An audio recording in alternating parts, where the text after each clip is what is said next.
अस्सलाम वालेकुम my YouTube family, welcome back to our baking class session 4। और आज की जो क्लास है ना वो बहुत छोटी सी क्विक सी मैंने क्लास रखी है baking oven, gas oven, electric oven और पतीला बेकिंग के बारे में। तो बहुत शॉर्ट सी वीडियो है, आपने पूरी वॉच करनी है ताकि आपको जो भी इससे रिलेटेड सारे क्वेश्चन है ना वो आपके हल हो जाएंगे इस वीडियो को देखने के बाद। तो इस वीडियो को आपने कम्प्लीटली वॉच करना है। और वो लोग जिनको मेरे हैंड्स की मूवमेंट बहुत ज़्यादा बुरी लगती है तो वो प्लीज़ आप मेरी वीडियो से दूर ही रहें, मुझे नेगेटिव वाइब्स चाहिए ही नहीं अपने चैनल पे। अच्छा जी, तो स्टार्ट करते हैं हम अपनी वीडियो को। सबसे पहले जो मैं बात करूँगी वो इलेक्ट्रिक ओवन की। अच्छा, मैं जो पहले ओवन यूज़ करती थी वो गैस ओवन था जब मैं कराची में थी। अभी यहाँ पर जो है ना, मैं जहाँ पे रह रही हूँ वहाँ पे फ़िलहाल गैस नहीं है तो मैंने गैस ओवन नहीं लिया हुआ, मैंने इलेक्ट्रिक ओवन से ही बेकिंग कर रही हूँ या फिर पतीला बेकिंग करती हूँ। तो मेरे पास तीनों का एक्सपीरियंस है तो मैं तीनों के बारे में आपको अच्छे से गाइड कर सकती हूँ। अच्छा, सबसे ज़्यादा क्वेश्चन मेरे पास ये आता है कि कौन सा ओवन बेस्ट है, कौन सी किस मतलब इलेक्ट्रिक ओवन बेस्ट होता है या गैस ओवन बेस्ट होता है या पतीला बेकिंग बेस्ट होता है। तो मैं आपको आज एक बात बताती हूँ कि तीनों अपनी जगह बिल्कुल ठीक होते हैं। आपके पास जो चीज़ है ना वो बेस्ट है, आप तीनों में ही काम करना सीखें। तीनों चीज़ें जो है ना आपके लिए बेस्ट है अनटिल एंड अनलेस आपको टेम्परेचर्स की समझ आ जाए। जब आपको टेम्परेचर्स की समझ आ जाती है ना तो आपके लिए कोई भी ओवन हो कोई मुश्किल नहीं होती है। अच्छा, तो मैं जो है पहले गैस ओवन यूज़ करती थी। गैस ओवन से रिलेटेड भी एक वीडियो मैंने डाली हुई है तो आप वो भी देख सकते हैं, उसका मैं लिंक जो है अपने डिस्क्रिप्शन में डाल दूँगी।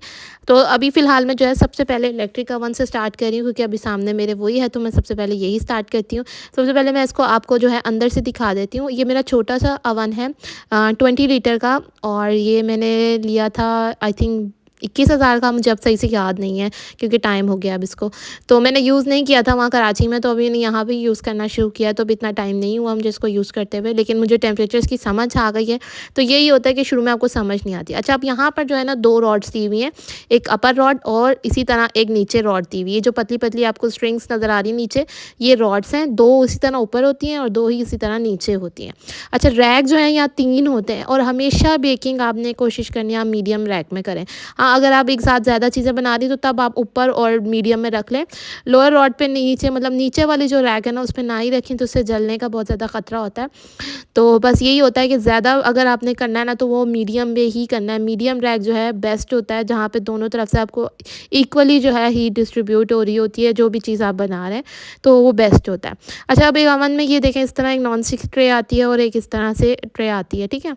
अब आपने दोनों तरह से जो है आप इसको यूज़ कर सकते हैं। हर ओवन में जो है ये 3 नॉब होते हैं, ठीक है। बाकी अगर जिनका फ़ैन वाला ओवन होता है, जो बड़ा ओवन होता है, तो उसमें 4 होते हैं जहाँ पे एक फ़ैन का ऑप्शन भी होता है। सबसे पहला नॉब जो होता है वो ये होता है टेम्परेचर का। देखें जहाँ पे ये टेम्परेचर का साइन भी बना हुआ है और ये 0 से लेके 230 तक इसमें टेम्परेचर की लिमिट होती है, ठीक है।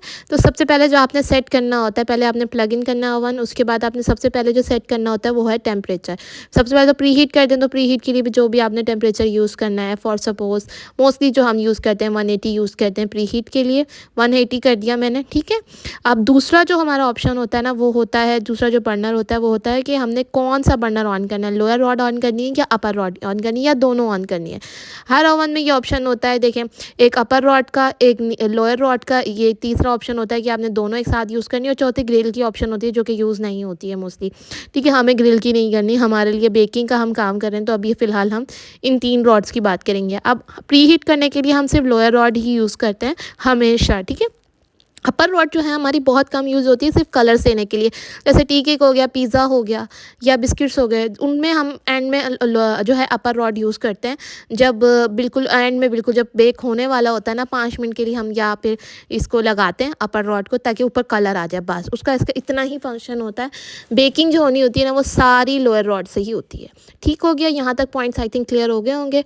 अब आ जाते हैं हम अपने तीसरे नॉब की तरफ जो कि है टाइमर। अच्छा, टाइमर होगा तो इलेक्ट्रिक ओवन में ये फैसिलिटी होती है कि इसमें टाइमर लग जाता है, गैस ओवन में ये नहीं होती है।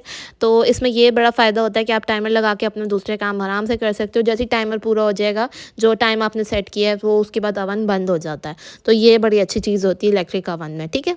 गैस ओवन में ये नहीं होता और पतीला बेकिंग में भी हम ये नहीं करते। तो बस ये एक फ़ायदा होता है इलेक्ट्रिक बेकिंग का, इसमें आपकी चीज़ जलेगी नहीं, जितना आप टाइमर लगा के गए हैं बस उसके बाद वो स्टॉप हो जाएगी। उसके बाद अगर आपने और टाइमर लगाना तो आप टाइमर को और दोबारा हिलाएंगे, ठीक है। तो ये चीज़ इसमें बहुत अच्छा फ़ायदेमंद होती है। अच्छा, जिनका फ़ैन फ़ैन वाला ओवन है तो उन्होंने फ़ैन भी ऑन करना है लाज़मी बेकिंग करते हुए। और अगर फ़ैन वाला नहीं है, जैसे कि हम इसमें फ़ैन नहीं है, तो इसका जो है ना आपने हमें कभी भी दीवार के साथ या जिस जगह भी आपने रखा हो उसके साथ चिपकाना नहीं है। इसमें पीछे स्पेस छोड़नी है ताकि इसमें थोड़ी-सी एयर पास हो, ताकि कोई जलने का ख़तरा ना हो। तो ये चीज़ आपको ध्यान रखनी है, ठीक है। अब टाइमर आपने जितना भी लगाना है प्री हीट करने के लिए, जैसे मैंने 10 मिनट लगा दिए हैं, ठीक है। प्री हीट हो जाएगा 10 मिनट बाद, तो वो क्लॉक खुद ही बंद हो जाएगी। अब मैंने बेकिंग करनी है तो मैं बेकिंग का टेम्परेचर जैसे सेट करूँगी 150 मैंने बेकिंग का कर दिया, लोअर रॉड वैसे ही रहेगा। अब टाइमर लगा रही हूँ, जैसे मैंने 40 मिनट्स लगा दिए, मैंने केक बनाना है तो मैंने 40 मिनट्स लगा दिए। अब 40 मिनट्स बाद ये टिक टिक टिक करता रहेगा और ये 40 मिनट्स बाद खुद बंद हो जाएगा। तो इस चीज़ का ये फ़ायदा होता है, गैस ओवन में ये ऑप्शन नहीं होती। तो ये चीज़ अगर आपको ये ज़्यादा मायने रखती तो आप इस चीज़ को कंसीडर कर सकते हैं इलेक्ट्रिक ओवन रहने के लिए। अच्छा, मैं रिकमेंड कोई भी नहीं करूँगी, मैं कहूँगी कोई सा भी ले लें, कोई मसला नहीं है, बस अपनी आपको आसानी देखनी होती है। टेम्परेचर्स का आपको समझ आ जाए, जब आप करते रहते हैं बेकिंग तो आपको कोई फ़र्क नहीं पड़ता कि आपके पास गैस ओवन है या आपके पास इलेक्ट्रिक ओवन है, तो इस चीज़ से कोई फ़र्क नहीं पड़ता। गैस ओवन में ये होता है कि थोड़ा आपको टेम्परेचर्स का ये होता है इशू, क्योंकि गैस का प्रेशर थोड़ा ऊपर नीचे होता रहता है, तो थोड़ा-सा आपने वहाँ पे अंदाज़े से भी चलना होता है। टाइमर आप वहाँ पे भी ऑप्शंस होते हैं, टेम्परेचर का ऑप्शन उसमें भी होता है और रॉड का ऑप्शन भी होता है, टाइमर का ऑप्शन नहीं होता उसमें। तो इसके लिए भी आपके पास एक सॉल्यूशन है कि वो थर्मामीटर वाली जो क्लॉक आती है आप वो ले सकते हैं, उसमें टाइमर लगा के और वो अंदर रख दें, आपको उससे पता चल जाएगा कि कितना टाइमर लगाना है, या आप मोबाइल पर टाइमर लगा लें, तो इस हिसाब से आपको बेकिंग करनी होती है उसमें। ठीक हो गया। अब बात आ जाती है इसके बाद पतीला बेकिंग पे। पतीला बेकिंग तो सबसे आसान है, हर घर में बैठ के आराम से पतीले में बेकिंग कर सकता है। कोई भी पुराना पतीला रख लें, जैसे कि मेरे पतीले का हाल आप देख सकते हैं, ये मैंने अपनी मम्मा का पतीला जो है बहुत पुराना वाला, इसमें मैंने इतनी बेकिंग की है, इतने केक्स बनाए हैं कि मुझे खुद याद नहीं कि मैंने कितने बना चुकी हूँ। इसकी हालत से आपको अंदाज़ा तो हो चुका होगा। अच्छा, पतीला बेकिंग करने के लिए आपको अंदर जो है ना कोई चीज़ रखनी होती है सपोर्ट के लिए, जिसके ऊपर भी कोई चीज़ रखते हैं। अब मैंने जैसे ये ट्रे रखी हुई है, ट्रे इसलिए रखी हुई है कि इसमें एक साथ में 3-4 केक मैं एक साइड पे रख लेती हूँ। आप कोई भी स्टैंड रख सकते हैं या कोई भी स्टील की प्याली रख सकते हैं, कोई भी ऐसी स्टील की चीज़ लेकिन आपने रखनी है, ठीक है, ताकि वो जले ना, कोई और चीज़ मत रख देगा।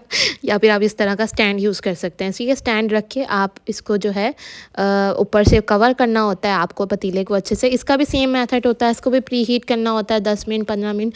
देख लें आप अपने गैस के प्रेशर के हिसाब से और पतीले के हिसाब से। पतीला आपका ज़्यादा पतला है तो वो फिर जल्दी प्री हीट हो जाएगा, उसको आप 5 मिनट लगा लें। और अगर आपका थोड़ा मोटा पेंदे वाला है तो फिर आप जो है इसको 15-20 मिनट के लिए प्री हीट करें। बस इस चीज़ का ध्यान रखना है कि जो बीच में स्पेस है ना ये कवर होनी चाहिए। यहाँ पे आप कोई चीज़ रख दें और उसके ऊपर भी कोई भारी चीज़ रख दें। मैं तो तवा रख लेती होती हूँ या फिर जो भी मेरे पास अवेलेबल होती है ना, भारी कोई कवर पड़ा हो कोई भी मैं ऊपर रख देती हूँ। बस ये है कि बस कहीं से भी हवा नहीं जानी चाहिए। इसी चीज़ का जो है ना हमने ख्याल रखना होता है। ये हमारा मिनी ओवन बन जाता है। अच्छा, इलेक्ट्रिक ओवन के हिसाब से मैं आपको एक बात बताना भूल गई कि सबसे ज़्यादा क्वेश्चन आता है कि वो इलेक्ट्रिसिटी कितनी कंज्यूम करता है। तो देखें, जो मेरे पास है ना वो तकरीबन 1 घंटा भी चले तो 1 यूनिट भी नहीं गिरता, ठीक है। तो इस हिसाब से वो इकोनॉमिकल ही है, क्योंकि इतना लंबा हम चलाते भी नहीं हैं ओवन, नॉर्मल चलता है। और अगर सोलर पैनल पे आप चला रहे हैं तो फिर तो कोई मसला ही नहीं है आपके लिए। बाकी इलेक्ट्रिसिटी पे भी इतना ज़्यादा मसला नहीं है। पीक आवर्स में ना चलाएं, सुबह में चलाएं, तो इन चीज़ों से भी काफ़ी फ़र्क पड़ता है। जितनी ज़्यादा इलेक्ट्रिसिटी कंज्यूम नहीं करता, मुझे भी पहले लगता था कि शायद बहुत ज़्यादा इलेक्ट्रिसिटी कंज्यूम करता है, पर नहीं, मैंने जब यूज़ किया है तो उसके बाद मुझे अंदाज़ा हुआ है कि नहीं, इतना नहीं करता जितना हमने सोचा हुआ था। तो बस इस चीज़ों का ध्यान रखना होता है। तो डेट्स इट फॉर टुडे। मेरे ख्याल से आपको आज की मेरी जो ये क्लास है वो समझ आ गई होगी, क्योंकि ये बहुत बेसिक क्वेश्चंस थे जो मुझे इतने ज़्यादा रिसीव होते हैं हर वीडियो के नीचे। तो मैंने कहा इसकी एक शॉर्ट वीडियो बना दूं ताकि सबको आसानी हो जाए। बाकी मिलते हैं अब नेक्स्ट क्लास में इंशाल्लाह जल्दी ही। तो अब तक के लिए अल्लाह हाफिज़। और मेरी वीडियो को लाइक और कमेंट करना मत भूलिएगा, वीडियो पे कमेंट्स करना मत भूलिएगा, ताकि हम ये क्लासेस कंटिन्यू रखें।